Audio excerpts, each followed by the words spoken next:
Mr. Johnson of Georgia votes aye. Mr. Deutsch? Aye. Mr. Deutsch votes aye. Ms. Bass? Aye. Ms. Bass votes aye. Mr. Richmond? Yes. Mr. Richmond votes yes. Mr. Jeffries? Aye. Mr. Jeffries votes aye. Mr. Cicilline? Aye.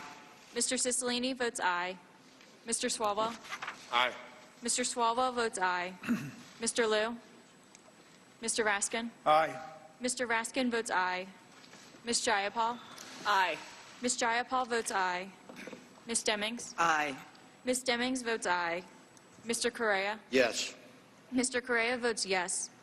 Ms. Scanlon? Aye. Ms. Scanlon votes aye. Ms. Garcia? Aye. Ms. Garcia votes aye. Mr. Neguse? Aye. Mr. Neguse votes aye. Ms. McBath? Aye. Ms. McBath votes aye. Mr. Stanton? Aye. Mr. Stanton votes aye. Ms. Dean? Aye. Ms. Dean votes aye. Ms. McCarcel-Powell? Aye. Ms. McCarcel-Powell votes aye. Ms. Escobar? Aye. Ms. Escobar votes aye. Mr. Collins? No. Mr. Collins votes no. Mr. Sensenbrenner? No. Mr. Sensenbrenner votes no. Mr. Shabbat? No. Mr. Shabbat votes no. Mr. Gomert? No. Mr. Gomert votes no. Mr. Jordan? No. Mr. Jordan votes no. Mr. Buck? Mr. Buck votes no. Mr. Radcliffe? Mr. Radcliffe votes no. Ms. Roby? No. Ms. Roby votes no. Mr. Gates? No. Mr. Gates votes no. Mr. Johnson of Louisiana? No. Mr. Johnson of Louisiana votes no. Mr. Biggs? No. Mr. Biggs votes no. Mr. McClintock? No. Mr. McClintock votes no. Ms. Lesko? No. Ms. Lesko votes no. Mr. Reschenthaler? No. Mr. Reschenthaler votes no. Mr. Klein? No. Mr. Klein votes no. Mr. Armstrong? No. Mr. Armstrong votes no. Mr. Stubbe? No. Mr. Stubbe votes no. Is there every member of the committee who wishes to vote voted? The clerk will report. Mr. Chairman, there are 23 ayes and 17 noes. The article is agreed to. The resolution as amended is ordered reported favorably to the House. Members will have 2 days to submit views. The resolution will be reported as a single amendment in the nature of a substitute. Without objection, staff is authorized to make technical and conforming changes. Without objection, the committee is adjourned. Mr. Chairman, For what purpose does the gentleman seek recognition? pursuant to Clause 2L of Rule 11, I give notice of intent to file dissenting views. Notice is heard. Without objection, the committee is adjourned. So there it is, with minimal rancor, at least publicly, and party line votes. The House Judiciary Committee has just passed the 2 articles of impeachment against President Donald Trump, both, as I said, by party line votes of 23 to 17. The first article, abuse of power. The second, obstruction of Congress. Nancy Cordes is outside the hearing room. Nancy? Well, Major, this is a historic moment. At the first time in 2 decades that the House Judiciary Committee has approved articles of impeachment against a sitting president. What this means is that these 2 articles, abuse of power and obstruction of Congress, will now go to the full House for a vote, most likely next Wednesday. And while we do expect a small handful of Democratic defections, there will not be enough to prevent the House from passing these articles of impeachment. And so President Donald J. Trump will be impeached by the House. Nancy, I want to ask you, because it strikes me here in New York, but it has to, I believe, strike you there, how different the atmosphere was this morning. Almost, and I don't want to over-describe this, but it seemed like grim resignation on the faces of everyone, Republicans and Democrats, who had, for the better part of yesterday and yesterday evening, at each other's throats, rhetorically at least. There seemed to be a sense of not only the heft of this moment, but a kind of a resignation that it's come to this point. Resignation and exhaustion, Major, because they argued for 14 hours yesterday, and they sort of had exhausted all of their arguments as well. They sort of went round and round for hours and hours making the same point. So both sides had said everything there was to say. There were a lot of bruised feelings after that debate was abruptly cut off by the chair last night, and so everyone came back this morning knowing what was going to happen, knowing it was basically preordained. They got the vote over with, and now they'll take those bruised feelings, pack them up, and head home for the weekend. You know, Nancy, there's a phrase in Washington, everything's been said, it just isn't everyone has a chance to say it. Well, yesterday, everyone said it 3 or 4 times over. But I also want to talk to you a little bit about something that's going on around impeachment, just briefly. For the country, it may seem like nothing else is going on, yet other things are happening. Trade deal, National Defense Reauthorization Act, something dealing with prescription drug costs. Talk to our audience a little bit about things happening that don't involve impeachment.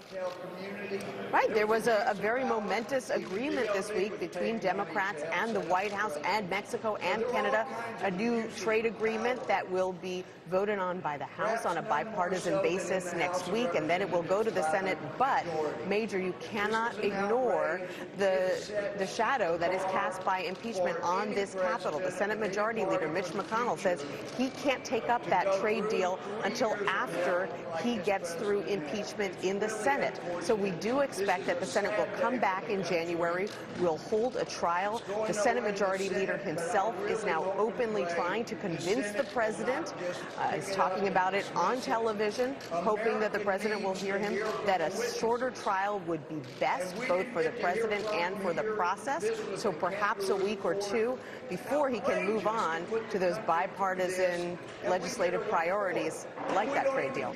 Nancy, thanks so much. Weijia Jiang is at the White House. One of the issues, Weijia, is the contours of that Senate trial. And I don't want to jump way ahead of the process, but you know and I know that's a hot topic of conversation at the White House.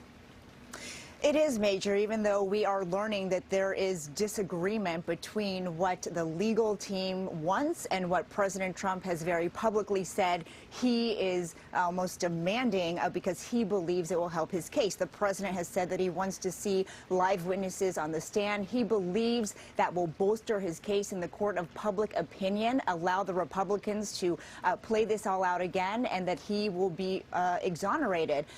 But his legal team doesn't agree fully because, you know, when you put witnesses on the stand, Major, there's always a risk. You don't know exactly what they're going to say.